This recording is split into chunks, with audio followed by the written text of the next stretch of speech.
Bonjour à tous et bienvenue dans ce voyage éducatif en 1932 au cours duquel nous allons apprendre les grands principes de OAuth 2.1 à travers des exemples de la vie réelle.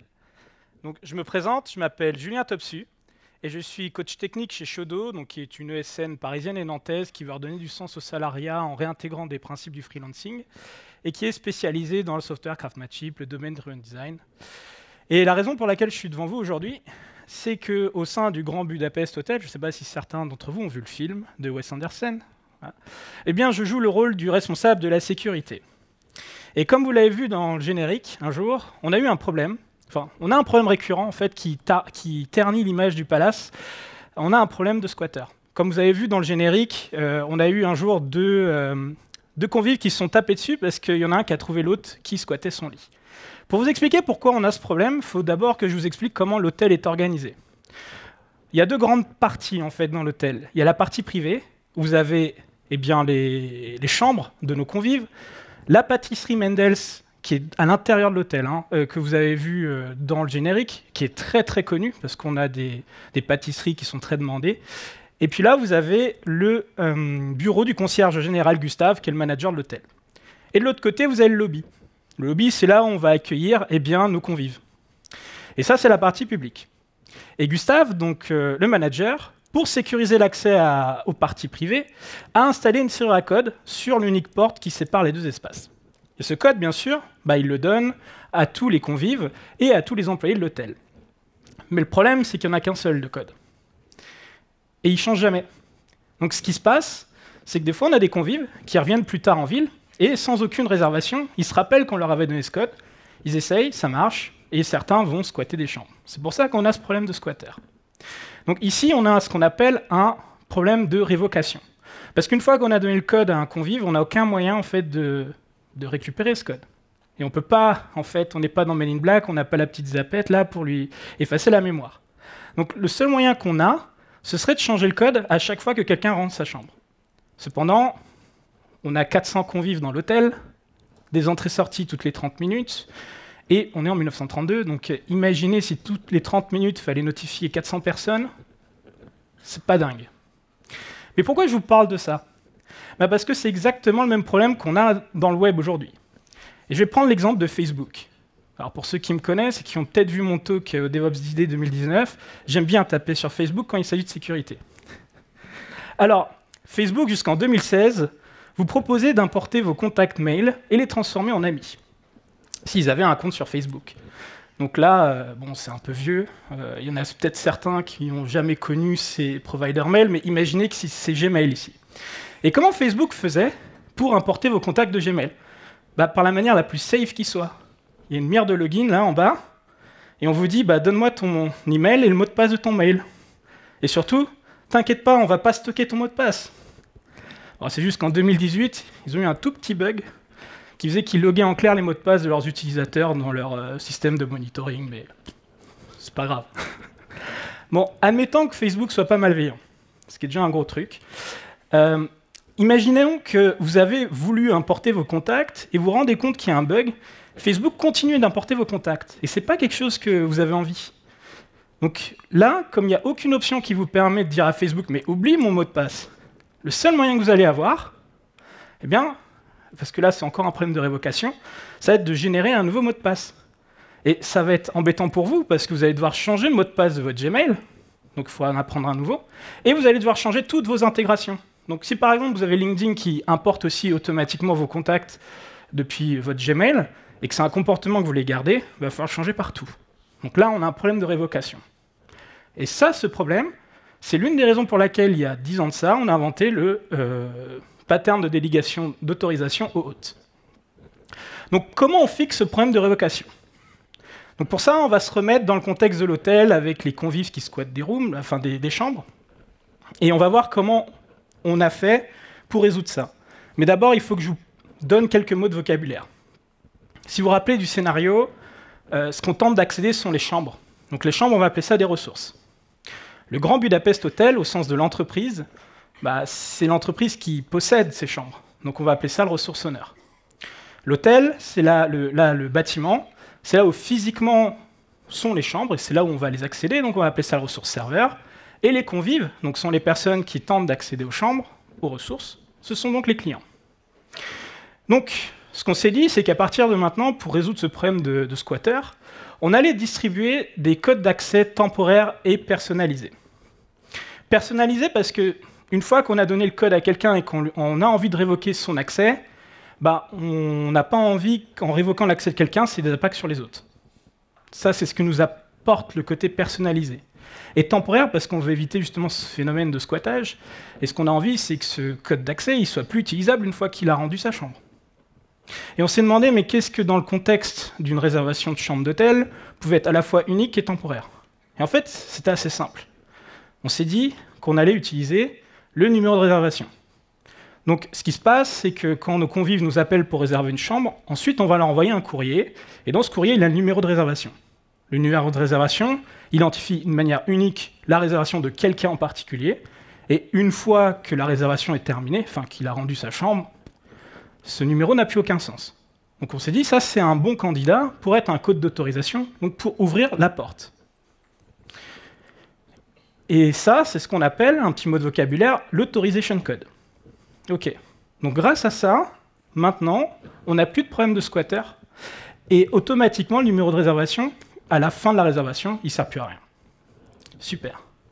Mais malheureusement, ce n'est pas le seul trou qu'on a de sécurité dans l'hôtel. Il faut que je vous parle d'un autre problème. Ah. Hop, j'ai perdu le focus. Je vous présente Dimitri.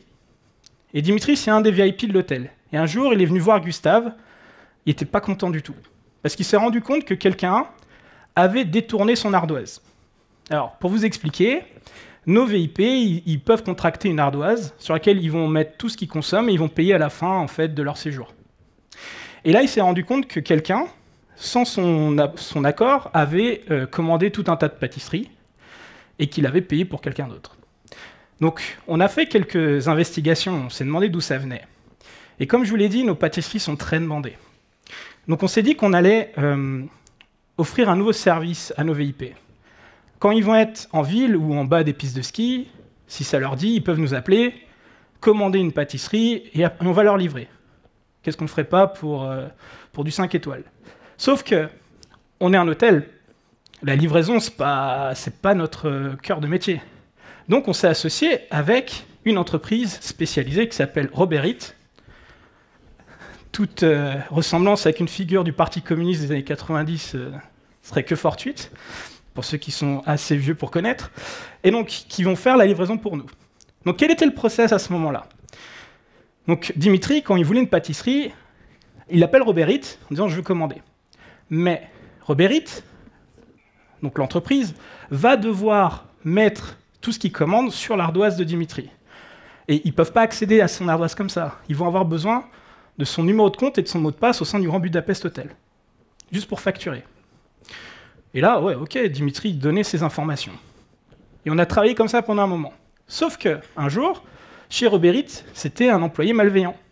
Et cet employé malveillant, ce qu'il a fait, il a appelé Gustave, donc qui est le manager de l'hôtel, et il s'est fait passer pour Dimitri, en disant « là, je veux faire une très grosse commande, je vais me péter le bide, je suis Dimitri, vas-y, envoie ». Gustave veut d'abord s'assurer que c'est bien Dimitri de l'autre côté du téléphone. Donc il fait quoi? Il lui demande son numéro de compte et son mot de passe. Ok, je les ai. Parce qu'il les a chopés tout à l'heure à Dimitri. Et là, Gustave, il n'a aucun moyen de savoir qu'en réalité, l'autre bout du téléphone, ce n'était pas réellement Dimitri. Parce que quelqu'un avait son mot de passe et son numéro de compte. Et c'est comme ça qu'on s'est fait avoir. Là, on a un problème d'imposture. En fait, à chaque fois que vous allez donner votre mot de passe à un tiers, cette personne va être en capacité d'usurper votre identité. Donc ça, c'est un gros no-go. C'est trop dangereux. Et OAuth a été inventé pour aussi corriger ce problème. Donc, comment on corrige ça? Dans notre cas là, entre Dimitri et Robert Eat, on a décidé de ne plus jamais divulguer l'identifiant et le mot de passe de nos utilisateurs, donc de nos convives. Donc, on doit refaire tout notre process.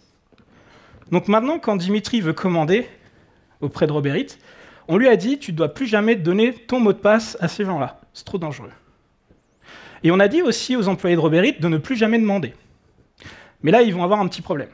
Parce qu'ils ne connaissent pas Dimitri, ils ne savent pas qui c'est.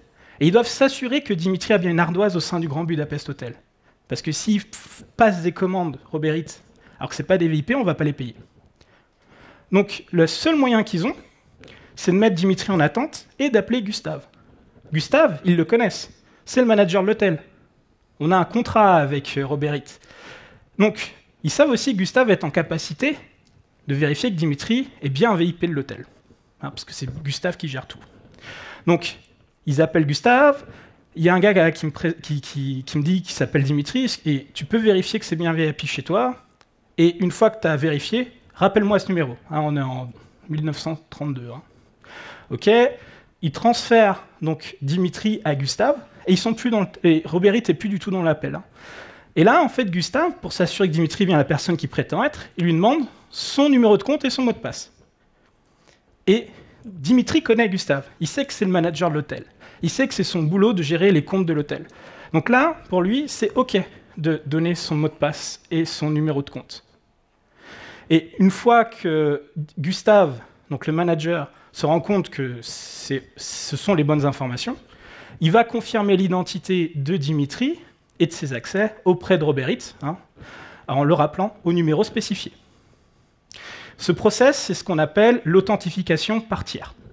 En fait, on a deux protagonistes qui ne se connaissent pas, Dimitri et Robert Eats, mais ils doivent quand même bosser ensemble.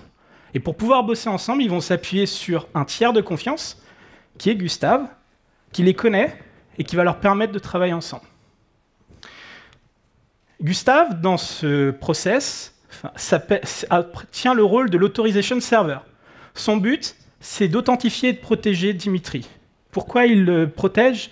Parce que si vous regardez ce qui se passe, ces credentials à Dimitri sont échangés qu'entre Gustave et lui. Donc toujours dans le contexte de l'hôtel. À aucun moment, Robert Eats n'a ces informations-là.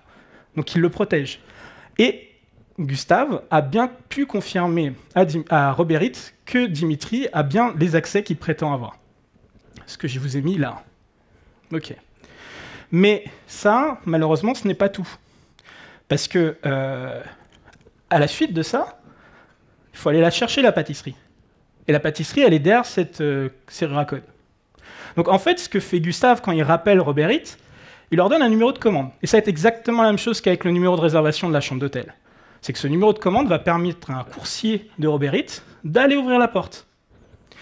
En revanche, Gustave, il va mettre un temps, un temps assez court, par exemple d'1 heure, pour que Robert Eats utilise ce code.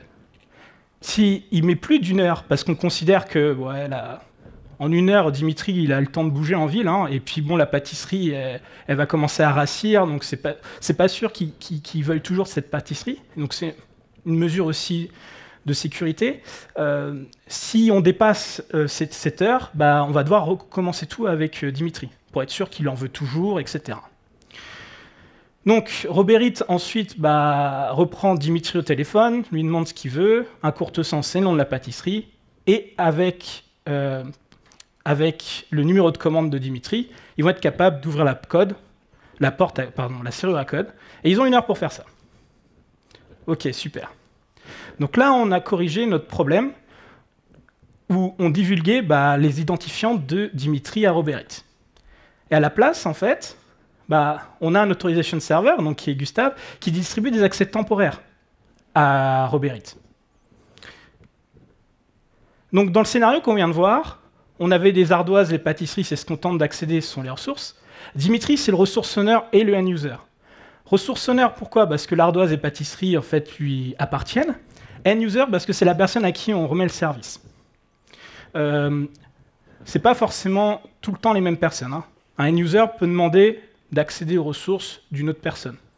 Mais là, dans ce scénario-là, ce sont les mêmes personnes. L'hôtel, c'est aussi toujours ressource serveur, c'est là où on va trouver les ardoises et les pâtisseries. Le numéro de commande, c'est ce qui permet d'ouvrir la serrure à code, donc l'authorization code. Gustave, l'authorization server. Et Robert Eats, le client. Alors peut-être que cette dernière partie n'est pas claire. Pourquoi Robert Eats est le client et pas Dimitri? Parce qu'en fait, Dimitri pourrait prendre ses jambes et aller directement à la pâtisserie prendre sa commande.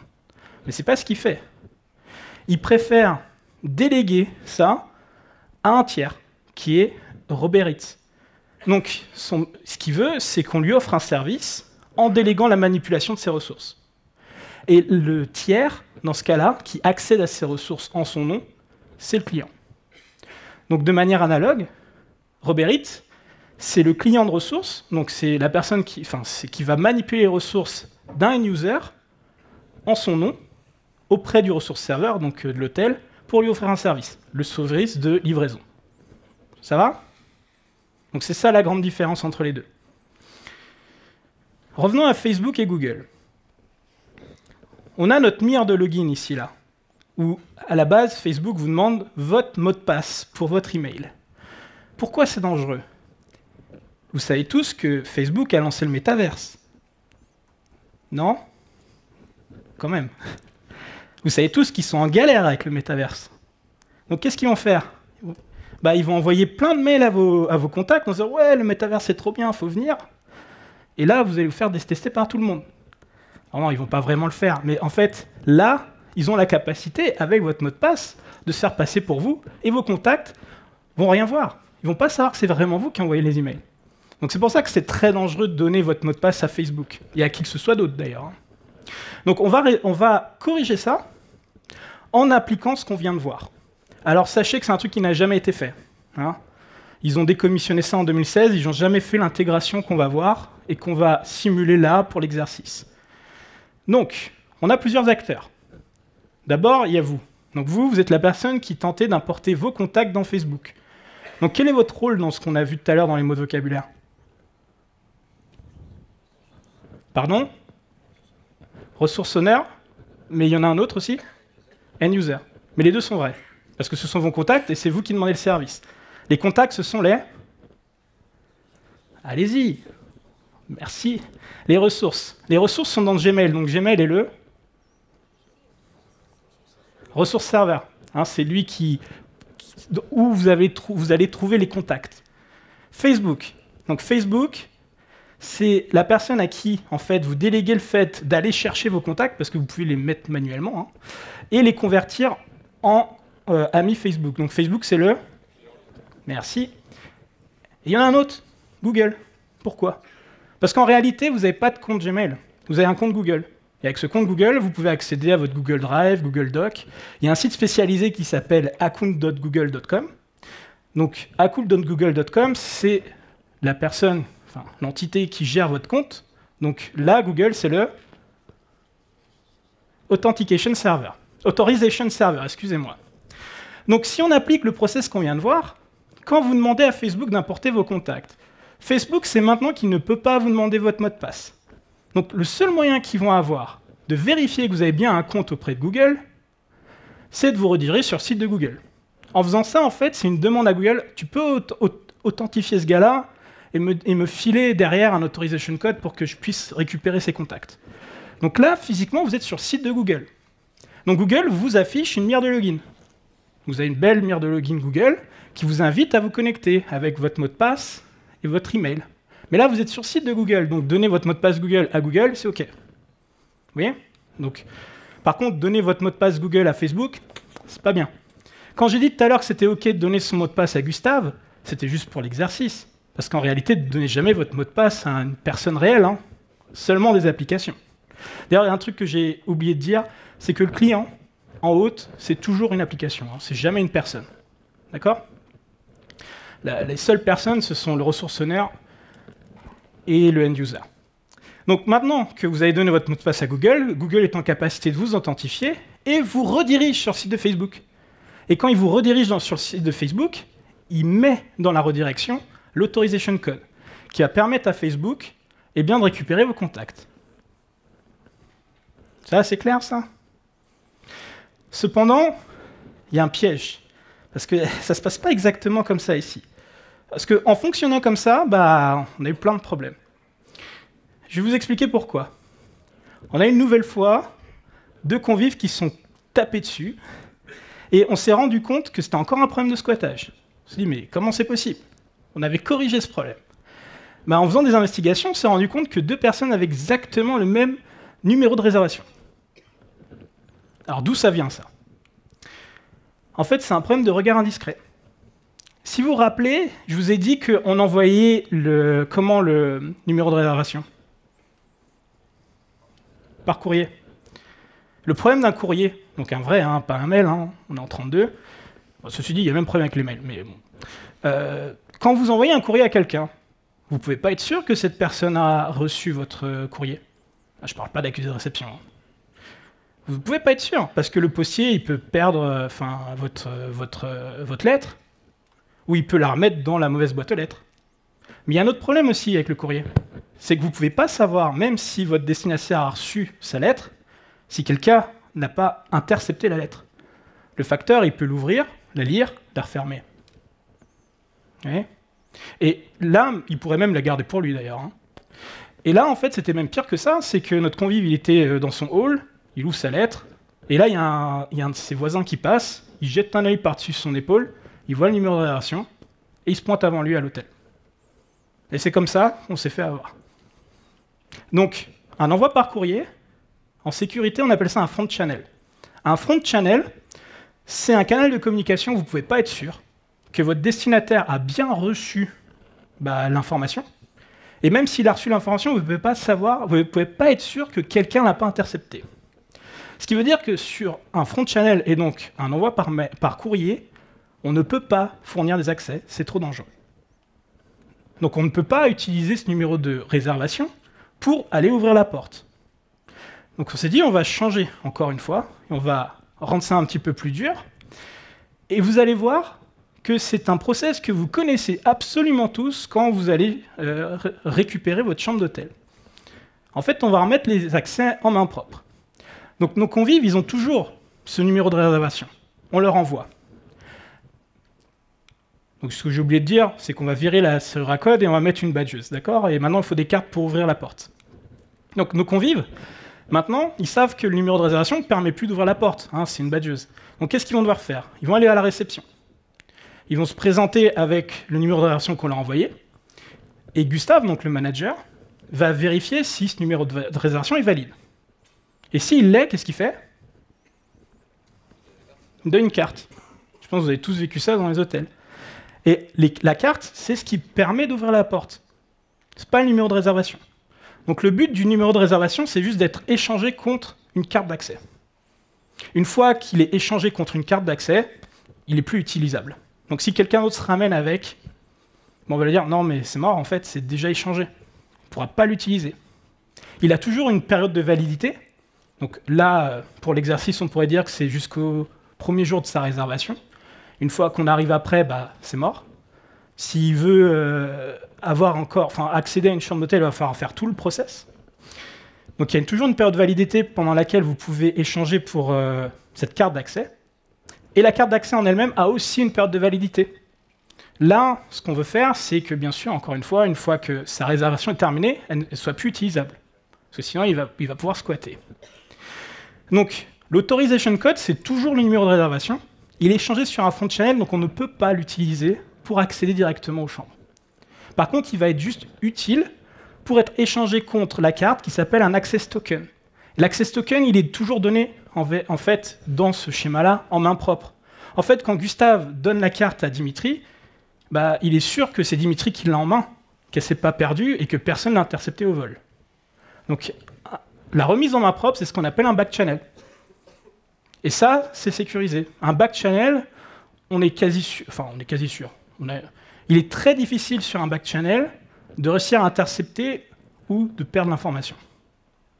Et de ne pas savoir que l'information n'a pas été reçue, plutôt, par le destinataire.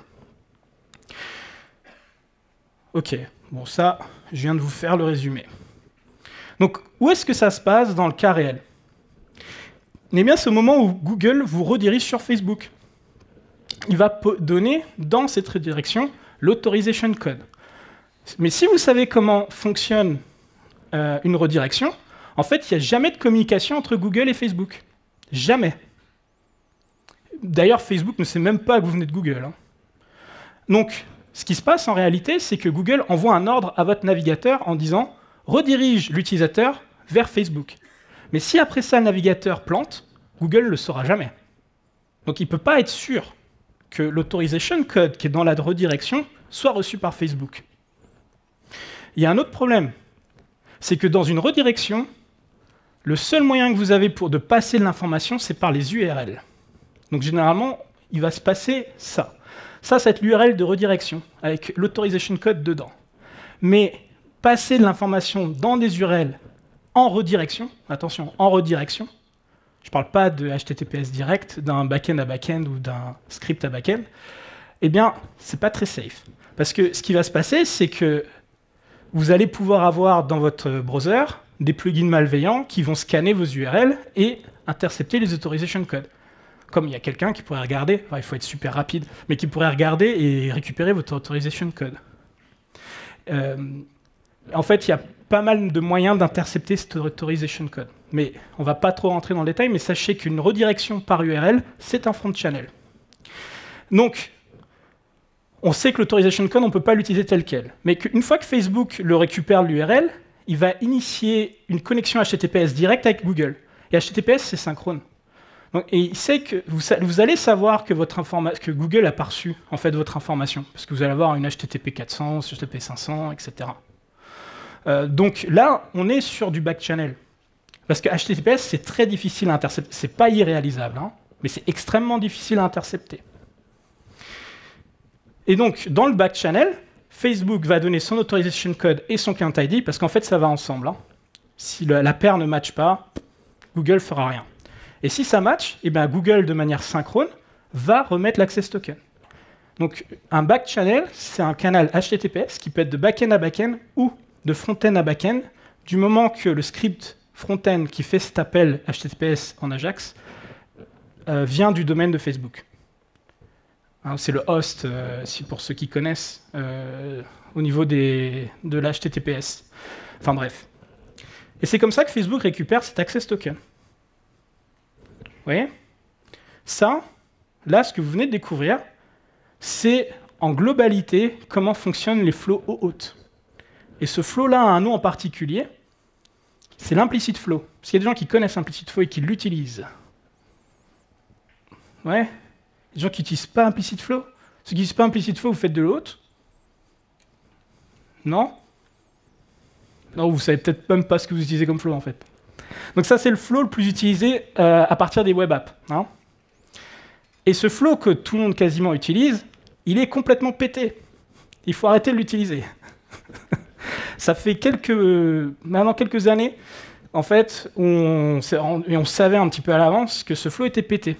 Il y a un gros trou là-dedans. Si vous vous rappelez, depuis tout à l'heure, je vous explique que passer quelque chose dans le front channel, c'est pas safe, c'est interceptable. Mais qu'est-ce qui se passe si quelqu'un intercepte justement cette authorization code ? On n'a toujours pas traité le problème là. Donc on va faire une petite démo. J'ai besoin de 2 volontaires. 2 volontaires qui ont un smartphone. Il n'y a pas de piège. Hein. Allez, on n'a que 40 minutes. Ah, merci. Vous pouvez, d'ailleurs, vous pouvez venir hein, si vous voulez.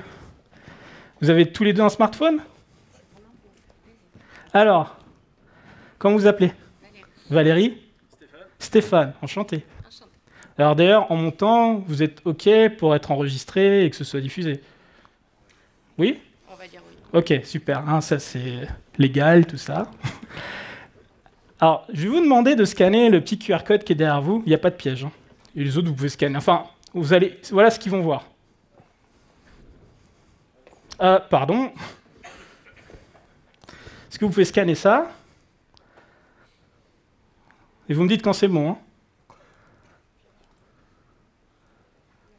Vous avez du réseau ? Ouais. Alors, qui veut faire le gentil ? Qui veut faire le méchant ?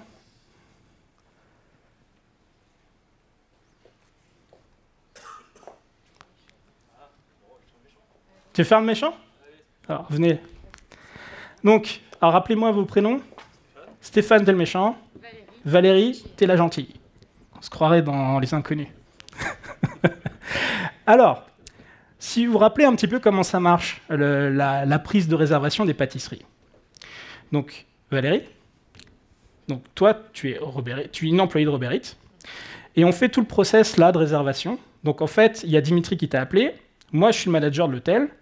Donc, tu dois vérifier que Dimitri est la personne qui prétend être. Donc, tu m'appelles. Je fais tout le process au téléphone avec lui.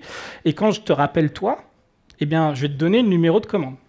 Il va servir à quoi, ce numéro de commande? Pour vérifier après auprès de Dimitri. Enfin non, c'est pas Dimitri. Non. C'est pour ouvrir la porte, en fait. C'est ça, exactement, pour avoir le badge. Donc là, je te rappelle au téléphone et je dis, le numéro de commande, c'est le 42. Toi, tu étais l'employé malveillant qui s'est fait virer et qui revient, tu vois, déguisé, et qui écoute tout ce qui se passe. C'est 42. Et en fait, quand je dis 42 au téléphone, bah, soit tu le répètes à haute voix, soit tu l'écris sur un bout de papier, ou tu étais allé faire une pause, et c'est toi, en fait, qui va récupérer, qui répond au téléphone. Mais quand il me répond au téléphone, bah, je ne sais pas que c'est pas un employé de Robert Eats, c'est le numéro de Robert Eats. Vous voyez? Donc, si là, tu venais à l'hôtel et je te dis, c'est quoi le numéro de commande? J'apprends 42. 42. Ok, tiens, voilà le badge. Ah, merci. Voilà. Mais c'est pas la personne à qui je suis censé remettre ce badge. Vous êtes d'accord? Donc maintenant, on va refaire tout ça et on va changer un petit peu le process. Donc Valérie, je vais te demander, tu vois, alors, voici ce que les gens vont, enfin, ce que Valérie va voir. Tu vois, tu as une colonne qui s'appelle H. Je vais te demander d'en choisir un au hasard. Toi, tu écoutes tout. Hein. Le chat 512/224. 512/224. Et maintenant, je vais te demander de penser à un numéro magique que tu dis à personne. Autant de chiffres que tu veux. C'est un tour de magie. Autant de chiffres que tu veux, tu le dis à personne. Hein. C'est bon? C'est bon. Tu vas le taper dans Input. D'accord? Et tu ne montres pas hein, aux méchants à côté. Parce que quand j'ai fait ça dans une autre conf, l'autre il regarde. Mais arrête! Et tu le mets, c'est bon? J'ai pas l'input en fait. Je vais mettre une option. Clique dessus. En fait, il faut que tu cliques dessus, ouais, c'est ça. D'accord, c'est bon. Voilà. Donc, par exemple, alors choisis pas 42 s'il te plaît. Donc, ce qui va se passer, c'est qu'une fonction de hachage va me donner un hash. Vous savez comment ça marche une fonction de hachage? C'est une fonction mathématique qui prend une entrée et qui va vous donner une sortie. Mais elle est unidirectionnelle. C'est-à-dire qu'il est quasi impossible, pas totalement, mais il est quasi impossible, à partir du h, là, qui est le résultat, de retrouver le x. D'accord? Donc, je vais te demander de me filer les 4 premiers chiffres du h. C'est le gros truc en bas, là. Ok, donc c'est E1CF. Merci. Donc, toi, tu as tout entendu. Tout à fait. Ok. Donc, tu as intercepté ces informations et tu viens à l'hôtel et je te demande c'est quoi le numéro de commande. 1 CF. Ben non. Ah non, 42. Ah, Non, je crois que tu c'est commences ça. mal. Je vais te sortir tout de suite. Ok. Donc, c'est quoi la fonction que tu m'as, enfin, la fonction que tu as choisie? Tu l'as communiquée normalement. Oui, c'est chat de 512/224. Ok, très bien. Le H, Bah, E1 CF. ok. Et le numéro magique? Ah, mais je l'ai pas. Bah, il faut que tu devines. Ah, c'est dur à inverser un H quand même. Ouais, mais essaye de deviner. C'est pour. Là, vous voyez, ça correspond pas. Un autre chiffre? Si tu trouves, je suis dans la merde. Hein, mais... Ça m'étonnerait qu'il trouve. non, mais en fait, voilà, ça va être hyper compliqué. Donc, je suis sûr que c'est pas lui, en fait, qui a passé tout le process avec moi au téléphone. Parce que ce numéro magique, il a jamais été communiqué. Donc, j'appelle la sécurité et je le sors. Ça, c'est l'habitude. Voilà. Et donc, Valérie, toi, tu viens à l'hôtel. Je te demande quel est le numéro auquel tu as pensé. 7773. 7773. 77. Et il manque un 7. Ouais, il y a 3 7. Merci. Et donc là, on a bien E1CF. Et donc, ce numéro magique, en fait, elle me le donne dans le back channel, c'est-à-dire en visu. Parce que si elle le donne à quelqu'un, enfin au téléphone, etc., ça va être intercepté. Vous savez, c'est exactement le même truc quand vous commandez sur Amazon. Des fois, ils vous donnent un code. Et ce code, il faut le remettre au livreur. Parce que c'est une manière de s'assurer que le livreur, il n'a pas donné votre colis à quelqu'un d'autre. Ou qu'il l'a gardé pour lui. Et on vous dit, surtout, vous ne communiquez pas ce numéro au téléphone, par mail ou que ce soit. En tout cas, merci. Vous pouvez les applaudir, bien sûr. Merci de votre participation. Et donc, ça, c'est un moyen de corriger le problème d'interception. Hein, et de s'assurer qu'on a bien... C'est bien l'initiateur de la demande à qui on a octroyé l'accès. Parce que, comme je vous l'ai dit, l'Authorization Code, il est échangé sur un front channel qui est interceptable. Ce flow-là... non, j'ai oublié de vous expliquer ça. Je vous dis le nom du flow après. Donc ça s'appuie sur une fonction de h, pour f de x égale y. La fonction de h, donc, dans le vocabulaire de OAuth, c'est ce qu'on appelle un code challenge method. Il y a 2 valeurs possibles, SHA-256 et plain text. Il ne faut pas utiliser plain text. Parce que plain text, ça fait que x est égal à y. Pourquoi ils l'ont mis? J'imagine que c'est pour du test, hein, mais l'utilisez pas. Donc, SHA-256, c'est très bien. Le X, c'est le numéro aléatoire secret, le numéro magique, qui s'appelle le code verifier, et le Y, le H, c'est ce qu'on appelle le code challenge. Les deux trucs qui sont en haut, là, ça peut être communiqué publiquement, on s'en fiche. Parce qu'il va être extrêmement difficile, à partir du Y, de retrouver le X. Il y a des moyens, hein. Les rainbow tables, c'est possible.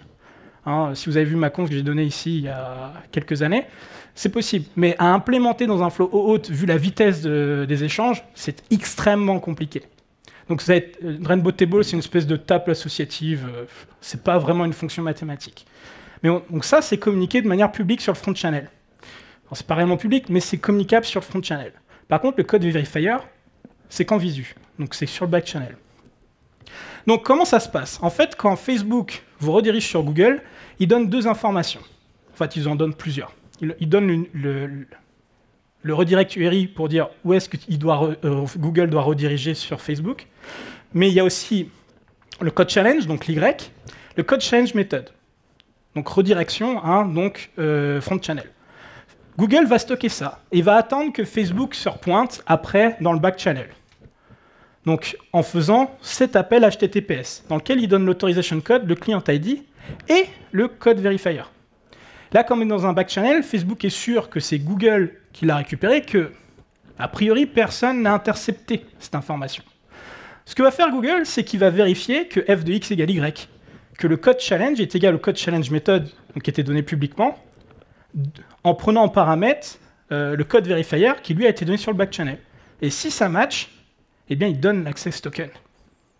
Ce flow-là, qui va servir l'access token à récupérer auprès du ressource serveur, bien sûr, vos contacts.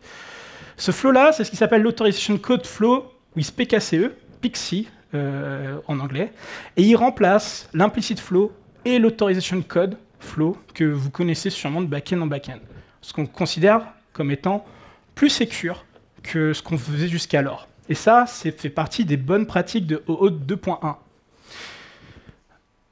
Alors, OAuth 2.1, ce n'est pas vraiment une nouvelle version du protocole. Il faut savoir que OAuth 2, c'est à 10 ans, il y a 80 RFC, donc ce sont des normes, qui se contredisent les unes les autres, parce qu'ils ont fait évoluer.